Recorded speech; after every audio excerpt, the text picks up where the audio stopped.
Hi అందరికీ. నానికి ఇప్పుడు 10 ఇయర్స్. 6 ఇయర్స్ నుండి నేను రెగ్యులర్గా ఇచ్చేది రాగి జావా మాత్రమే.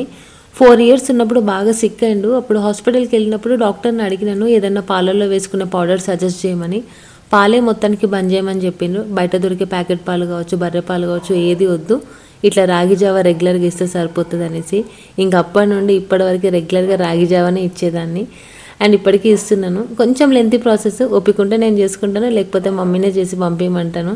రాగులకి మంచిగా అంటే 7 అవర్స్ నానబెట్టేసుకోవాలి. దానికి స్ప్రౌట్స్ రావడానికి ఒక 12 అవర్స్ అవుతుంది. ఒక సన్నటి బట్టల్లో వేసేసి 12 అవర్స్ పక్కన పెట్టేస్తే స్ప్రౌట్స్ వస్తాయి. అవి ఎండ కింద కాకుండా నార్మల్గా డ్రై అయిన తర్వాత మంచిగా వేయించుకోవాలి. ఒక మంచి స్మెల్ వచ్చినప్పుడు ఆఫ్ చేసేసుకొని చల్లగైన తర్వాత మిక్సీ పట్టేసుకొని రెగ్యులర్గా ఒక గ్లాస్ ఆఫ్ రాగి జావ వేస్తే పిల్లలు ఉండాల్సిన హైట్ కన్నా ఎక్కువ ఉంటారు, ఉండాల్సిన వెయిట్ కన్నా ఎక్కువ ఉంటారు. అండ్ కింద పడ్డ బోన్స్ ఇరగడం అట్లాంటివి ఏవి కూడా ఉండవు. సో మీ పిల్లలకు కూడా మీరు